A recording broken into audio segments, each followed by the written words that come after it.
Écoutez les amis, j'espère que vous allez tous bien. Je prends mon téléphone et je vous fais cette vidéo ce soir parce que j'ai allumé ma télévision et je voulais avoir un petit peu des nouvelles concernant Mélanie, concernant son petit garçon, des nouvelles également de ce fameux Quentin, 14 ans, qui a fait le geste et qui a tué Mélanie. Et figurez-vous que je tombe d'un immeuble de 6 étages, mais vraiment, je suis choquée, clairement. On a donc un Quentin, 14 ans, qui a pris un couteau chez ses parents, qui a par derrière dans le dos planté Mélanie. Et donc on a un rapport aujourd'hui des paroles de Quentin qui ne regrette pas, qui n'éprouve aucun regret, également aucune compassion. Alors là, pour être très honnête, je me suis dit que il avait dû avoir, je sais pas, un coup de délire hyper malsain, ou que, enfin, je me suis dit, ce garçon va forcément, par obligation, regretter. Pas du tout, pas du tout. Quand j'entends Emmanuel Macron nous dire qu'il faut arrêter la vente de couteaux chez les mineurs, mais quel est le rapport là tout de suite maintenant avec le sujet de Mélanie? Le couteau que Quentin a pris, il l'a trouvé chez lui, dans son placard de cuisine. Un couteau de plus de 30 centimètres, je crois, 34 ou 37. Alors, je veux dire, vous pensez vraiment, Emmanuel Macron, que interdire la vente de couteaux aux mineurs va vraiment régler le problème? Je comprends pas ce qu'il cherche, Emmanuel Macron, je comprends pas. Il est totalement en roue libre face à des situations qui sont dramatiques.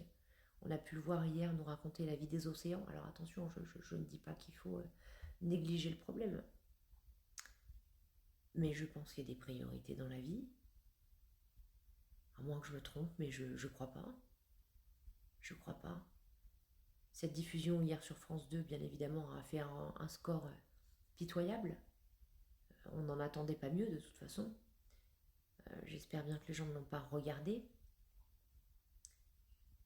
Donc pendant que la France est en deuil, concrètement, excusez-moi, hein, vous allez vous dire, elle faire monologue là, mais j'ai vraiment besoin de parler.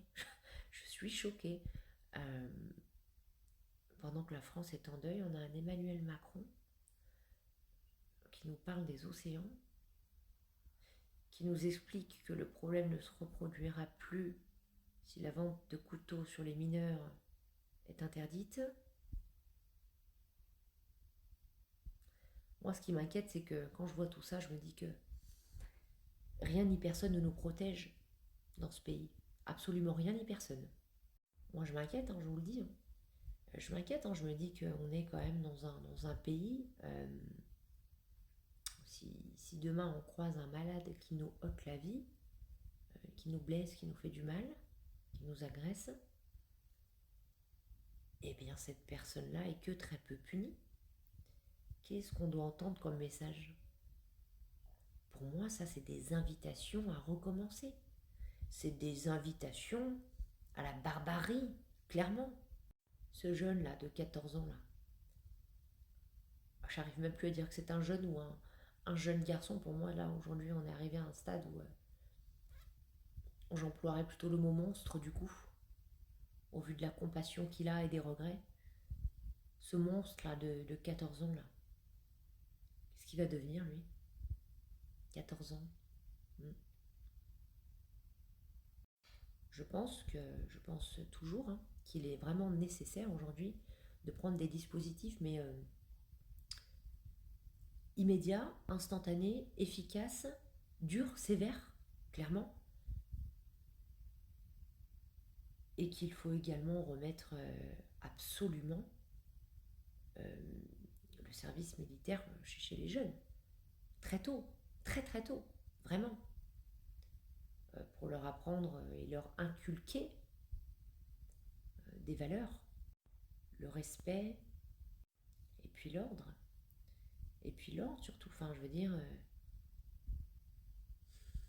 est-ce que c'est toujours de la faute des parents que ce genre de choses arrive? Je ne sais pas. Pour moi, non, ce n'est pas fort. Alors, bien sûr, il y a des cas où, oui, forcément, les parents ne font rien, ils ont abandonné depuis longtemps. Mais il suffit que. Ça peut tous nous arriver, attention, hein. Il suffit qu'un jeune se mette du jour au lendemain à fréquenter la mauvaise personne. La mauvaise personne qui le fait changer dans le mal et qui lui donne envie un jour de faire du mal, de tuer, d'agresser, de violer, de tout ce que vous voulez. Franchement, c'est inquiétant.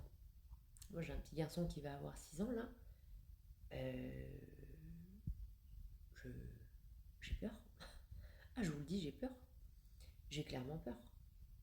Il grandit à toute allure, je ne vois pas les années passer. Et si c'est comme ça maintenant et que notre gouvernement et le président de la République ne prend pas les mesures nécessaires, strictes, qu'est-ce que ça va être quand mon fils va rentrer au collège? C'est insupportable, c'est insoutenable. C'est insoutenable, insoutenable. Ça arrive dans les collèges, des agressions au domicile des gens, dans les rues. Les femmes le soir ne peuvent plus sortir comme elles le veulent, elles ne sont même plus libres. En France, on ne peut plus vivre comme ça. Et vous savez ce que j'ai fait hier? Je vais vous dire ce que j'ai fait hier. Et je me suis dit, Morgane, Mélanie, ça va être la goutte de trop pour les Français, pour le peuple. Ça va être la goutte de trop. Ça y est, on n'en peut plus. Ça va être la goutte de trop. Les gens vont sortir. Maintenant, ils vont sortir. Je suis sûre qu'il y a du monde dehors. Vous savez ce que j'ai fait? J'ai pris ma voiture. Je suis allée à Lyon Centre. Et je vous promets que sur la route, je me suis dit, Morgane, là, cette fois-ci, tout le monde a compris. Les gens sont sortis, c'est pas possible. On ne s'est pas consulté avant, mais les gens sont sortis par eux-mêmes. Il n'y avait personne. Ah non, il n'y avait personne. Il y avait 3 pégnos là qui étaient là en soutien, pour demander le rapatriement de l'autre. Là, j'ai perdu son nom tellement. Rimassan.